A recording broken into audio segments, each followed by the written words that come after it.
Bom dia a todos. Bom dia.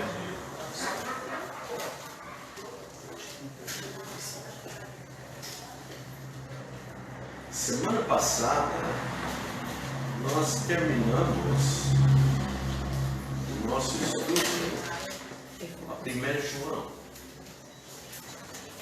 Então, nós vamos para 2 João hoje. Tá? 2 João.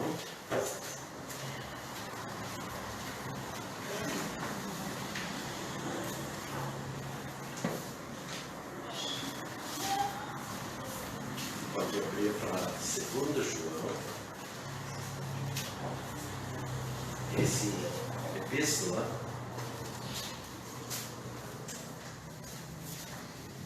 é muito curto, de um capítulo, mas é especial. Vamos ler essa epístola. E vamos fazer o seguinte: vou ler 2 versículos. Cada um de vocês leia também 2 versículos. Tá? O presbítero, a senhora eleita, e a seus filhos, e aos quais amam na verdade, e não somente eu, mas também todos os que têm conhecido a verdade, por amor da verdade que está em nós, e para sempre estará conosco. Graça e misericórdia e paz da parte de Deus, Pai, e da do Senhor Jesus Cristo, o Filho do Pai, seja convosco na verdade e amor. Muito me alegro por achar que alguns de teus filhos andam na verdade, assim como temos recebido o mandamento do Pai. E agora, Senhora, rogo-te, não como se escrevesse um novo mandamento, mas aquele mesmo que desde o princípio tivemos, que nos amemos uns aos outros. E o amor é este, que andemos segundo os seus mandamentos. Este é o mandamento, como já desde o princípio ouviste, que andeis nele. Porque já muitos enganadores entraram no mundo, os quais não confessam que Jesus Cristo veio em carne. Esse tal é o enganador e o anticristo. Olhai por vós mesmos, para que não percamos o que temos ganho, antes recebamos o inteiro galardão.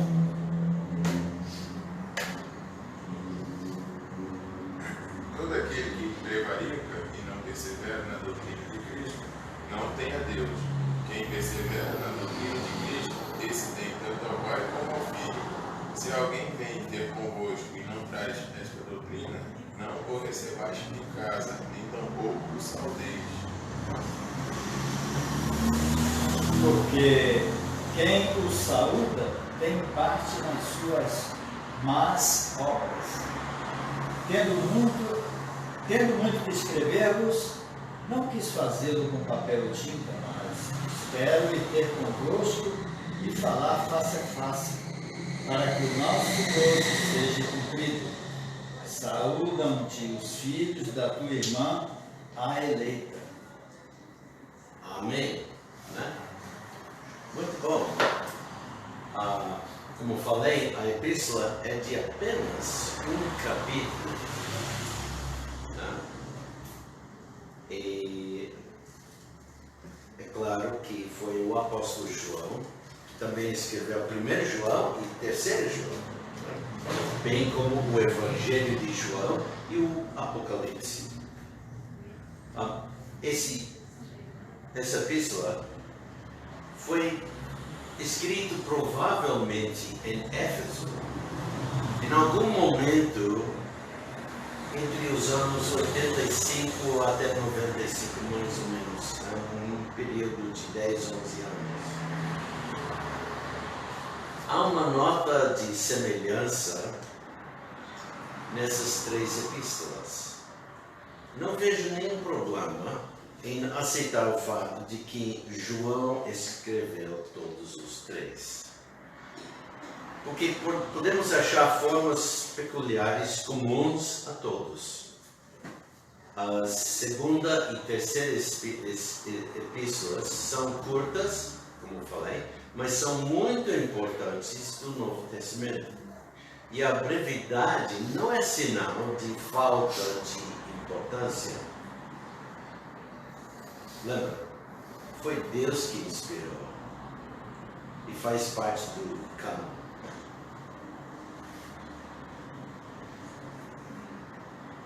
Mesmo sendo pequena, embora seja o livro mais curto do Novo Testamento, pode muito bem envolver os pensamentos de todos nós, pois há lições a serem aprendidas que não podemos desprezar.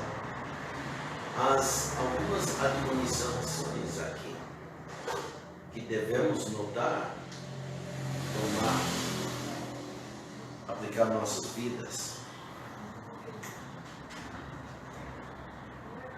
Mesmo tendo semelhança entre eles, também há individualidade. A primeira é uma carta geral dirigida a uma mulher de uma igreja. E, em geral, também podemos dizer que foi dirigida aos crentes em Cristo Jesus, em geral. Obviamente foi incluído no cânon. Há coisas aqui para nós aprender. É triste notar, ouvir de vez em quando, como algumas pessoas veem as segundas epístolas das Escrituras. As pessoas parecem sentir que Paulo, Pedro e João escreveram uma epístola e, algum tempo depois de concluí-la, mandando-a, o escritor descobriu que tinha algo mais a dizer. E assim, ele se sentou para escrever uma espécie de apêndice ou acréscimo para complementar os pensamentos que omitiu da primeira epístola. Isso eu não sei. Não consigo acreditar que o Espírito Santo se esqueceu de inspirar alguma coisa em qualquer livro da Bíblia. Então, o pensamento, para mim, é depreciativo a plena inspiração das Sagradas Escrituras.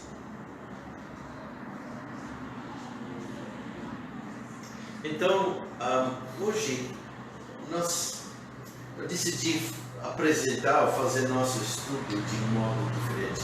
Nós vamos ler versículo por versículo e vou comentar a cada versículo. Também decidi isso para o terceiro jogo. E sendo que a nossa semana correu tão rápido, eu estou preparado para chegar até versículo 4. E vamos continuar semana que vem. Eu tenho mais preparado, mas não está na ordem organizada como eu quero apresentar. E eu não sei quanto tempo que vamos gastar hoje de manhã, mas há muita coisa aqui. Então, nós vamos voltar para o primeiro versículo e vamos ler. E depois vamos entrar nesse livro. O presbítero, a senhora eleita e a seus filhos, aos quais amo na verdade, e não somente eu, mas também todos os que têm conhecido a verdade. Agora, a primeira coisa que pega a nossa atenção é que o escritor dessa epístola se chama o quê? O presbítero. O presbítero. O presbítero é o apóstolo João. Pedro, em sua primeira epístola, chamou a si mesmo tanto de apóstolo. Vamos lá. Capítulo 1, versículo 1. 1 Pedro, capítulo 1, versículo 1. Ele diz: Pedro, apóstolo de Jesus Cristo. E podemos ir para o último capítulo 5 de 1 Pedro.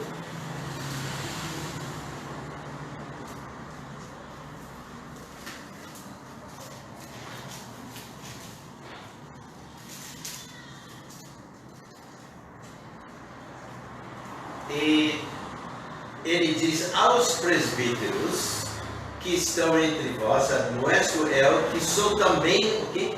Presbítero com eles, e testemunha das aflições de Cristo e participante da glória que se há de revelar.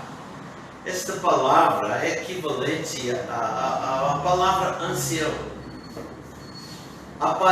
Ancião aparece com muita frequência no Antigo Testamento e se refere muitas vezes aos chefes ou líderes das tribos de Israel e também das famílias das tribos, os líderes, as pessoas principais de cada tribo.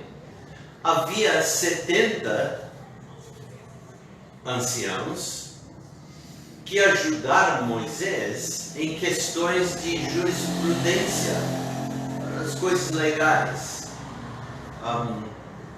Podemos ver, por exemplo, em Números, Números capítulo 11,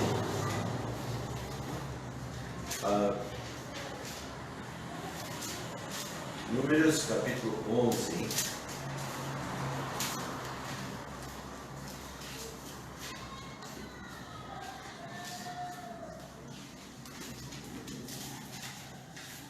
Números capítulo 11. Essa Bíblia é ainda nova, de vez em quando as páginas não estão grudadas, mas não querem ler. Veremos versículo 16. E disse o Senhor a Moisés: ajunta-me 70 homens dos anciãos de Israel. Se fosse escrito na língua grega, seria a palavra que é traduzida presbíteros, né? Mas está em hebraico e traduzido para português, e nós temos anciãos. Ajunta-me 70 homens dos anciãos de Israel, que sabem serem anciãos de povo e seus oficiais, e os trarás perante a tenda da congregação, e ali estejam contigo. A razão é porque Moisés estava procurando sozinho resolver os problemas de todo mundo. E lembra, tinha milhões de pessoas, 12 tribos, e estava se tornando demais para uma pessoa. E até seu sogro notou isso. Vamos para Deuteronômio, capítulo 27.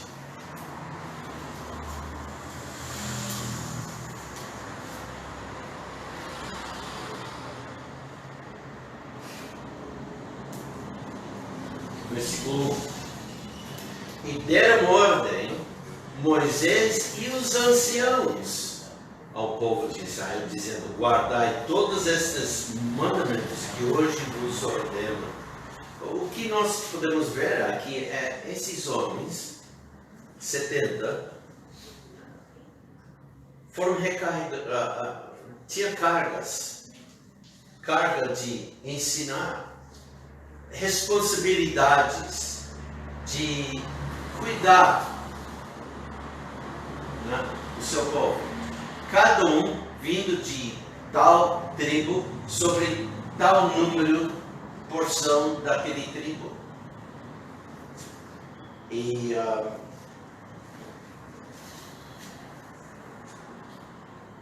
então nós temos essa palavra ancião ou presbítero.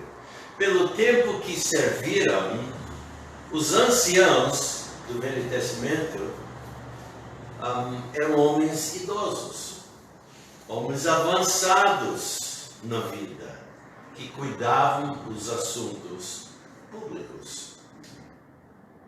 E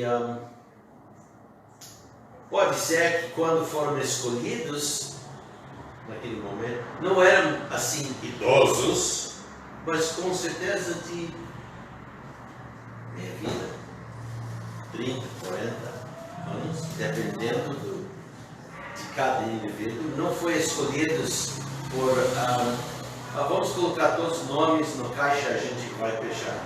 Não, foi escolhidos, com certeza. Escolhidos por sua maturidade,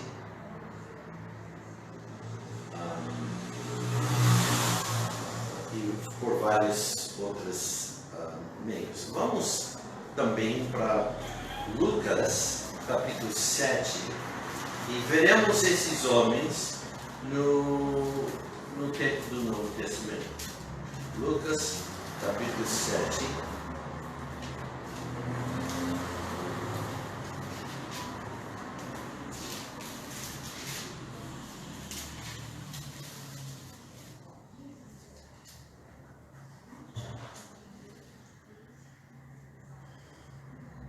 Jesus está em Cafarnaum. Cafarnaum está à beira do Mar Galileia, no norte do Mar Galileia. Imaginando uma harpa, né? Instrumento musical. O mar tem mais ou menos esse formato. E aqui em cima é Cafarnaum. O Rio Jordão nasce aqui ao norte, entra no Mar Galileia, sai do Mar Galileia e vai indo para o sul até o Mar Morto. E aqui embaixo tem cidades como Jericó e tudo. Jerusalém seria aqui, né? Então, está aqui.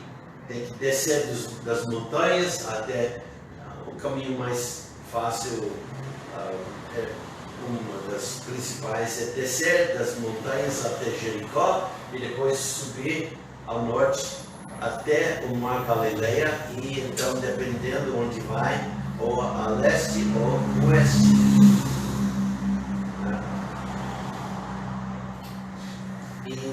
Então nós temos aqui, e depois de concluir todos esses discursos para a audiência do povo, entrou em Cafarnaum. Qual o versículo? Desculpe, versículo 1. Capítulo 7, Lucas 7, versículo 1. Lucas capítulo 7, desculpe. E depois de concluir todos esses discursos para a audiência do povo, entrou em Cafarnaum. E o servo de um certo centurião, o qual era muito estimado por ele, estava doente e à morte. E quando ouviu falar de Jesus, enviou-lhe uns anciãos dos judeus, rogando-lhe que viesse curar o seu servo. Então nós temos um italiano, um certo centurião, um homem temente a Deus. Nós sabemos que esse homem tinha meios financeiros. Ele morava em Cafarnaum.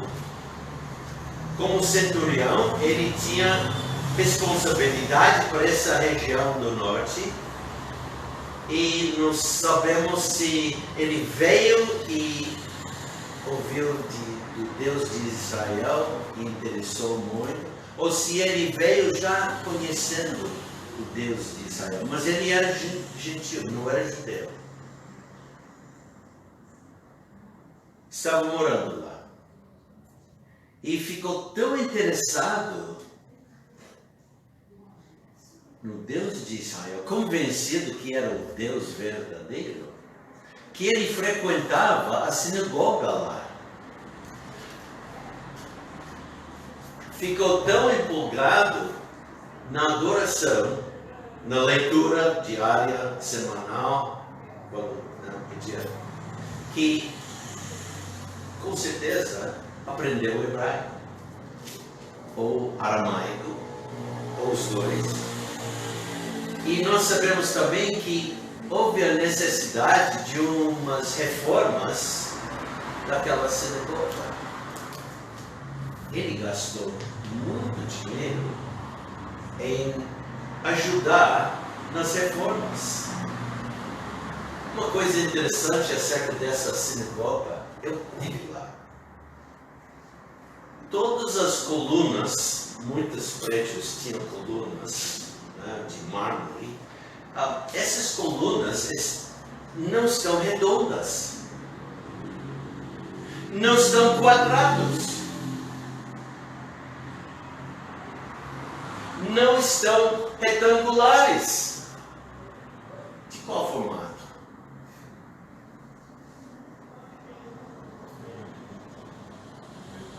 De coração.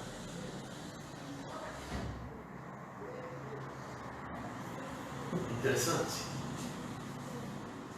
Ele talvez ajudou na importação dessas colunas de mármore. Talvez vindo lá e tal. Houve, no decorrer dos anos, desde os anos 1800, 1900, por aí, temos descoberto, e recentemente, alguns outros sinagogas com esses colunas, se me lembro, cerca de 9. E todos foram construídos na época de Cristo ou pouco antes. Interessante. E Jesus entrou nessa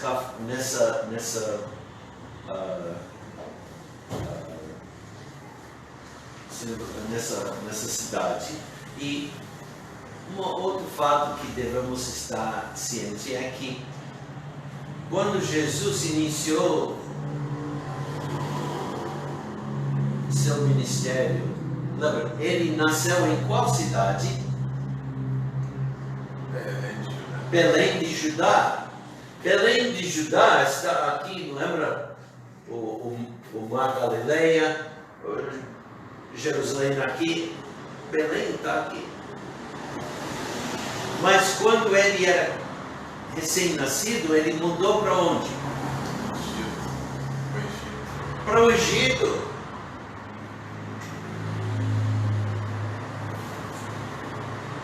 E tendo talvez menos de 5 anos, voltou para Israel e morava onde? Nazaré. Deixa eu mais ou menos aqui. O mar. Né? Mas quando ele iniciou o seu ministério, Jesus fez uma mudança e morava, era considerada morada de qual cidade? Vocês têm que estudar, pô. Cafarnaum. Ele fez Cafarnaum como sua cidade de resíduo, de residir. Interessante. Então ele está agora chegando em casa. Vamos ler novamente. E depois de concluir todos esses discursos para a audiência do povo, entrou em Cafarnaum. E o servo de um certo centurião, o qual era muito estimado por ele, estava doente e à morte. Um servo de um centurião. Esse homem está muito interessado, preocupado com seu servo. E ele tinha ouvido de Jesus. E que Jesus curava. Então, diz aqui versículo 3, e quando ouviu falar de Jesus, enviou-lhe uns anciãos dos judeus, os líderes religiosos. Com certeza, ele falou com os anciãos da sinagoga e diz, eu preciso ajuda. O meu servo está muito doente. Eu tenho ouvido que Jesus cura. E quando ouviu falar de Jesus, enviou-lhe uns anciãos dos judeus, rogando-lhe que viesse curar o seu servo. E chegando eles junto de Jesus, rogaram-lhe muito, dizendo, é digno de que lhes concedas isso. Quem está falando isso? Todo o povo. Todo o povo. E especialmente quem? Os anciãos. Está dizendo para Jesus, olha, é digno. Esse homem tem nos ajudado tanto. É digno, Jesus, fazer alguma coisa para ajudá-lo.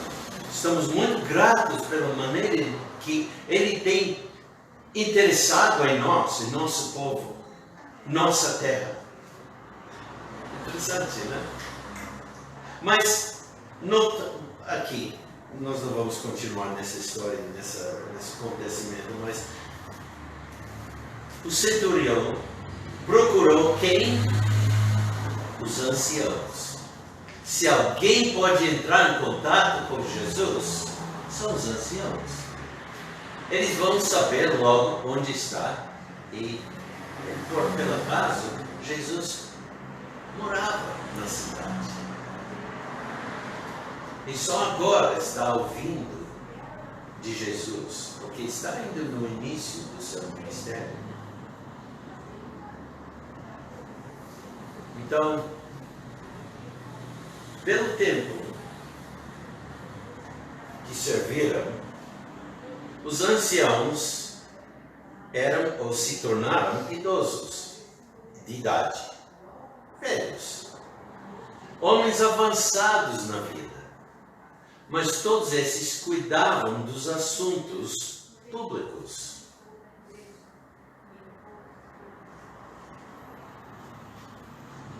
Na primeira igreja primitiva, os presbíteros, ou anciãos, eram homens maduros em experiência espiritual, designados para exercer supervisão espiritual e cuidar das assembleias, as igrejas locais.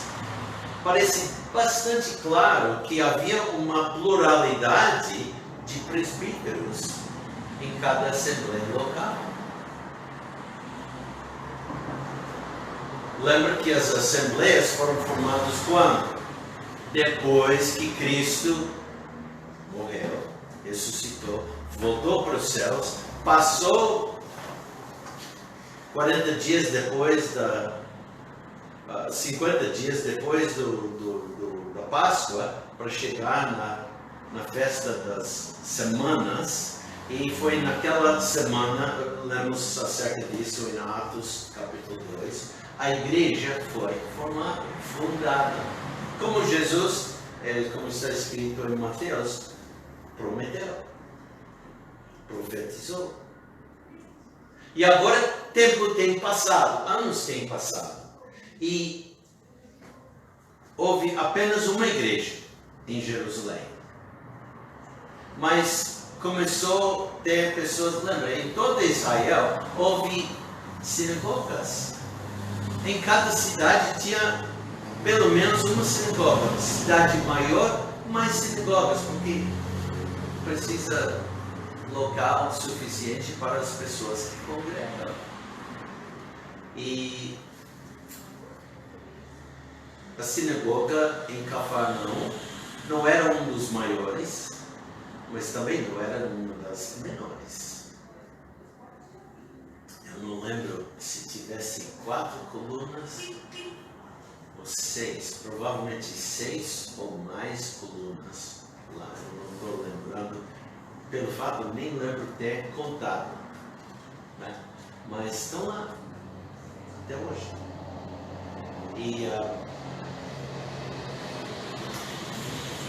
então, como a igreja começou a crescer, e os crentes que foram lá quando a igreja formou, talvez alguns não moravam em Jerusalém, voltaram para suas cidades.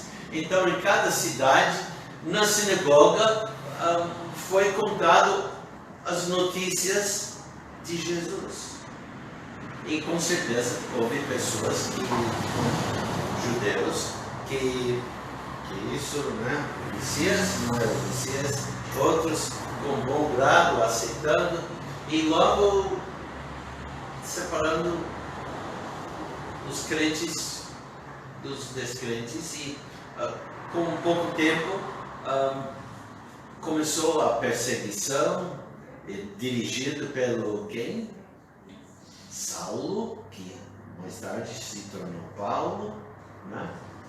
E a igreja foi dispersa, não somente em Judeia ou em toda a terra, mas até em outros países. Porque lembra, quando a igreja foi formada, lendo o capítulo 2 de Atos, houve judeus que moravam em toda a parte do mundo conhecido, do Império Romano, e voltaram para suas cidades. Saulo não nasceu em Jerusalém, não nasceu na terra de Israel, ele nasceu em outra terra.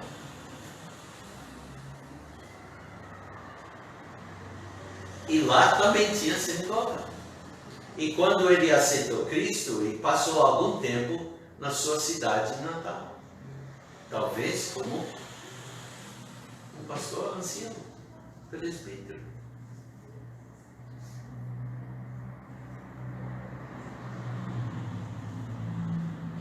Vamos para Atos, capítulo 14.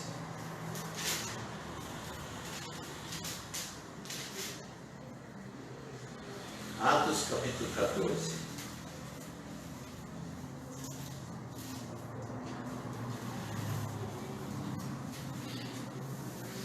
Eu disse, parece bastante claro que havia uma pluralidade de presbíteros em muitas das assembleias, em muitas das igrejas. Nós lemos em versículo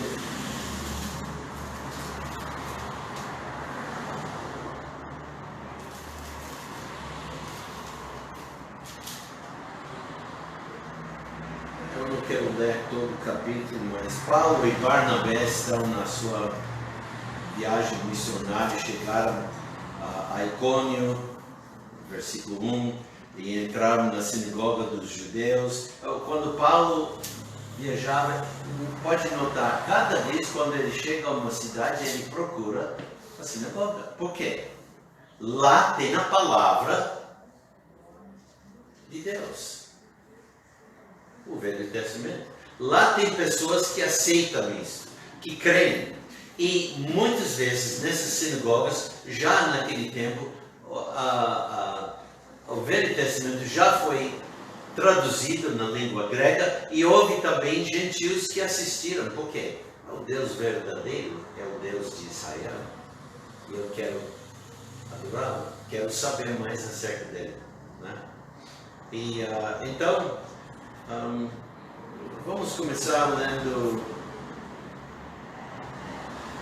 versículo 20. Aqui ele já está na cidade de Listra, versículo 8, mas vamos ler aqui. Mas rodeando os discípulos, vamos começar com o versículo 19. Sobrevieram, porém, uns judeus de Antioquia e de Icônio que, tendo convencido a multidão, apedrejaram a Paulo e o arrastaram para fora da cidade, cuidando que estava morto. Mas, rodeando os discípulos, levantou-se e entrou na cidade, e no dia seguinte saiu com Barnabé para Derbe. E, tendo anunciado o Evangelho naquela cidade e feito muitos discípulos, pessoas aceitando Cristo, voltaram para Listra e Icônio e Antioquia. Puxa, ele está corajoso, né? Confirmando os ânimos dos discípulos, exortando-os a permanecer na fé, pois que por muitas tribulações nos importa entrar no reino de Deus. Versículo 23. E havendo-lhes por comum consentimento eleito anciãos em cada igreja, orando com jejuns, e encomendaram ao Senhor em quem haviam crido. Então houve, especialmente as assembleias maiores, muitas vezes fica demais para um homem só. Congregação pequena, tudo bem, um pastor. Então, podemos ver que houve pluralidade de presbíteros ou anciãos. A palavra grega é presbúteros. E a qualificação divina do presbítero é esclarecida nas epístolas escritas ao Timóteo e Tito. Então, lendo isso, podemos ver que nem todo homem pode preencher a carga, vamos dizer, de presbítero. E seria bom nós vermos isso. Vamos para 1 Timóteo. Nem todos podem ser líderes, né? Nem todos estão preparados para isso. Diz aqui, capítulo 5,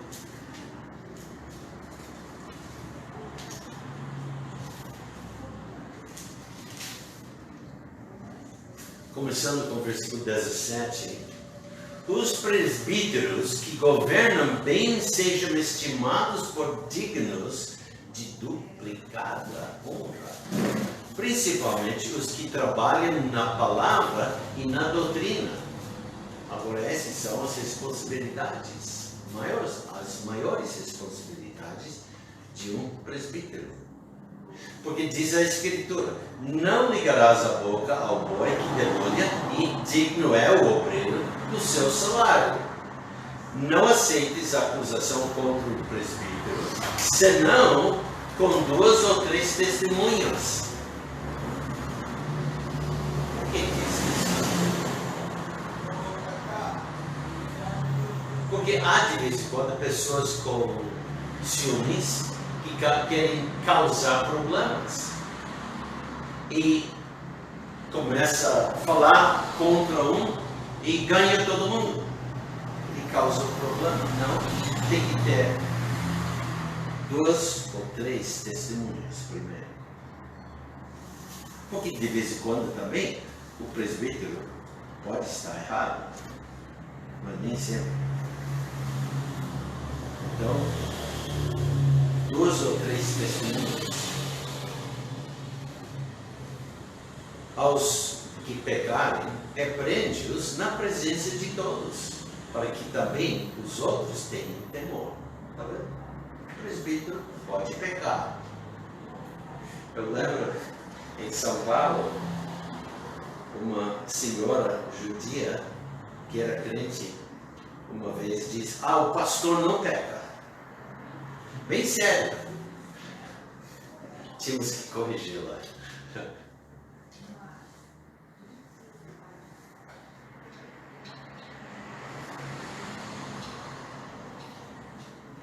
Aos que pecarem, repreende-os na presença de todos. Não, né? Para que também os outros tenham temor. Conjuro-te diante de Deus e do Senhor Jesus e dos anjos eleitos, que sem prevenção guardes essas coisas, nada fazendo por parcialidade. A ninguém imponhas precipitadamente as mãos, nem participes dos pecados alheios. Conserva-te a ti mesmo puro. Não bebas mais água só, mas usa de um pouco de vinho por causa do teu estômago e das tuas frequentes enfermidades. Aqui Paulo está dando esse para o Timóteo. Creio eu que ele não está falando de vinho alcoólico, mas de suco de uva e possivelmente um vinagre, que também ajuda o estômago de vez em quando, né? Mas, e podemos ir também para Tito capítulo 1. Tito capítulo 1.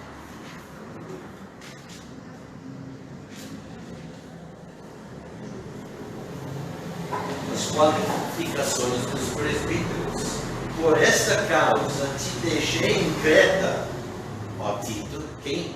Paulo deixou Tito em Creta, para que pusesses em boa ordem as coisas que ainda restam, e de cidade em cidade estabelecesses presbíteros, como já te mandei. Porque cada assembleia precisa pelo menos um. Aquele que for irrepreensível, marido de uma mulher, uma coisa interessante, diz homem de uma mulher. Marido de uma mulher que tenha filhos fiéis, que não possam ser acusados de dissolução, nem são desobedientes, porque é necessário que o bispo, a outra palavra aqui, episcopos, né? Mas é uma palavra que podemos usar no lugar de ancião ou presbítero, né? Porque é necessário que o bispo seja irrepreensível, como mordomo da casa de Deus, não soberbo, nem iracundo, nem dado ao vinho, nem espancador, nem cobiçoso de torpe ganância, mas dado hospitalidade, amigo do bem, moderado, justo, santo, temperante, retendo firme a fiel palavra, que é conforme a doutrina, os ensinos bíblicos, para que seja poderoso, tanto para admoestar com a sã doutrina, como para convencer os contradicentes. Interessante. Então, esses são os presbíteros, os anciãos. E no uso dessas palavras, podemos encontrar também a palavra pastor. Os pastores. Os pastores. Na nossa igreja, nós usamos o termo pastor, em vez de presbítero, em vez de bispo, mas ao mesmo sentido. E lemos as qualificações. Bom,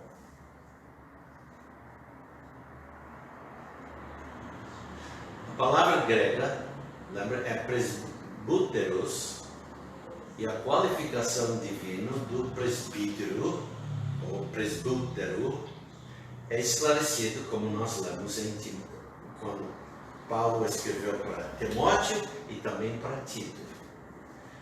Visto que a palavra grega também significa avançado em anos, quer dizer, idoso, é possível que João a tem usado nesse sentido quando ele escreveu. Ele pode dizer o bispo, o pastor, o bispo, o presbítero, o ancião. Ou talvez ele está dizendo o velho, ou melhor dizer, o idoso, a senhora eleita. O idoso. Lembra outra coisa aqui. Nesse tempo, ele já é velho.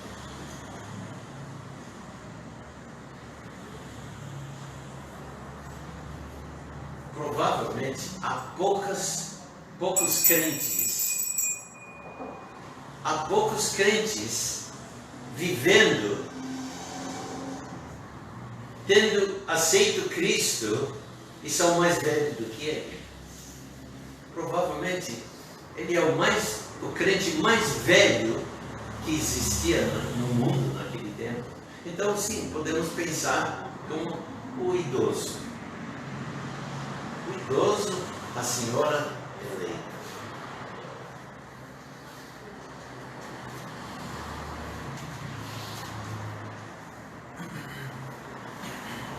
Mas podemos aceitar isso, lembrando isso em mente, porque é possível. Pastor, a senhora eleita, esse início aí da carta, eu vi que tem divergências entre opiniões. Nós vamos entrar nisso. Sim. Vamos entrar. E estamos chegando a esse ponto agora. Ele evidentemente chamava a si mesmo de o presbítero, o idoso, o ancião, no sentido que o ancião normalmente é um idoso, porque foi escolhido quando era jovem e com o passar de tempo, envelhece. Né? Tanto porque ele já era um homem velho,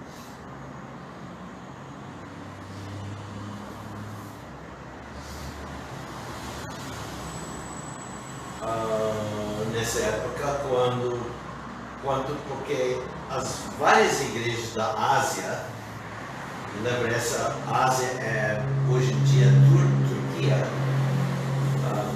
nessa época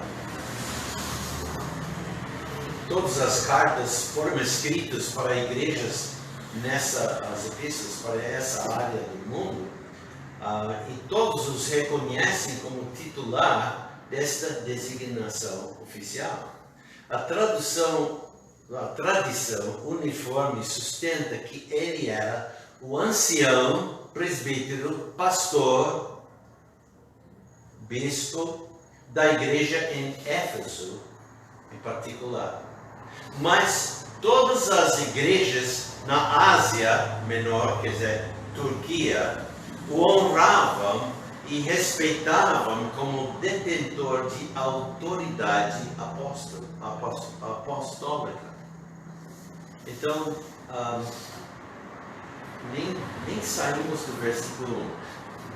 Só terminamos a primeira palavra hoje. Eu estava preparado para chegar a versículo 4 hoje. E não teve oportunidade. Mas, bom, vamos continuar semana que vem. E vamos entrar logo nessa questão que Felipe falou. Tá?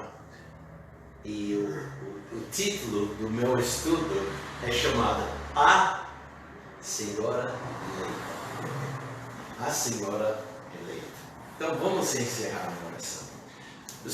Senhor Pai, obrigado pelo privilégio que nós temos de estudar a Tua Palavra. Obrigado, Pai, por presbíteros, pastores. Eu lembro, Pai, quando eu era jovem, quando era criança, e ouvindo do presbítero, do pastor da igreja onde eu fui criado, pastoreando, dirigindo, ensinando, pregando, mas especialmente ensinando, encorajando, admoestando, edificando a igreja local. Obrigado pelos pastores. Nos dirigem, Pai, preparando, lendo essa epístola durante a semana, preparando voltar aqui para continuar no nosso estudo. No nome de Cristo, nós te louvamos.